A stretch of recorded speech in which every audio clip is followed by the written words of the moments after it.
ಒಂದು ಸುಂದರ ಬೆಳಿಗ್ಗೆ ತಾಯಿ ಬಾತುಕೋಳಿ ತನ್ನ ಮೊಟ್ಟೆಗಳು ಹೊರಬರಲು ಕಾಯುತ್ತಿತ್ತು. ನಿಧಾನವಾಗಿ ಅವಳ ಎಲ್ಲಾ ಮಕ್ಕಳು ಹೊರಬಂದರು. ಎಲ್ಲರೂ ತುಪ್ಪುಳಿನಿಂದ ಕೂಡಿ ಹಳದಿ ಬಣ್ಣದಲ್ಲಿದ್ದರು.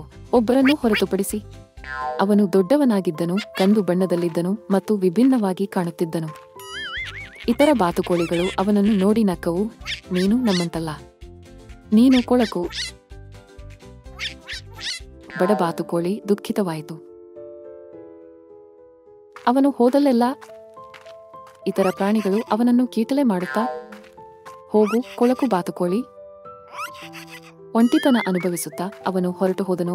ತನ್ನದೇ ಆದ ಯಾರಾದರೂ ಇರಬಹುದಾದ ಸ್ಥಳವನ್ನು ಹುಡುಕುತ್ತಿದ್ದನು. ಋತುಗಳು ಕಳೆದವು ಮತ್ತು ಒಂದು ದಿನ ಅವನು ಸರೋವರದ ಮೇಲೆ ಮೋಜು ಮಾಡುತ್ತಿರುವ ಸುಂದರವಾದ ಬಿಳಿ ಪಕ್ಷಿಗಳನ್ನು ನೋಡಿದನು. ಅವುಗಳಿಗೆ ಉದ್ದವಾದ ಕುತ್ತಿಗೆ ಮತ್ತು ಸುಂದರವಾದ ನಯವಾದ ಗರಿಗಳಿದ್ದವು. ಅವನು ನೀರಿನಲ್ಲಿ ತನ್ನ ಪ್ರತಿಬಿಂಬವನ್ನು ನೋಡಿ ಆಘಾತಕ್ಕೊಳಗಾದನು. ಅವನು ಕೊಳಕು ಬಾತುಕೋಳಿಯೇ ಅಲ್ಲ. ಕಾಲಾನಂತರದಲ್ಲಿ ಅವನು ಅವರಂತೆ ಭವ್ಯವಾದ ಹಂಸವಾಗಿ ಬೆಳೆದನು. ಇತರ ಹಂಸಗಳು ಅವನನ್ನು ಸ್ವಾಗತಿಸಿದವು ಮತ್ತು ಕೊನೆಗೂ ಅವನು ತನ್ನ ಸಂಗಾತಿಗಳು ಇರುವ ಸ್ಥಳವನ್ನು ಕಂಡುಕೊಂಡನು. ಒಬ್ಬ ವ್ಯಕ್ತಿಯ ನೋಟವನ್ನು ನೋಡಿ ನಿರ್ಣಯಿಸುವುದು ಸರಿಯಲ್ಲ ಎಂದು ಅವನಿಗೆ ಅರ್ಥವಾಯಿತು. ನಿಜವಾದ ಸೌಂದರ್ಯ ಹೊಳೆಯಲು ಸಮಯ ತೆಗೆದುಕೊಳ್ಳುತ್ತದೆ.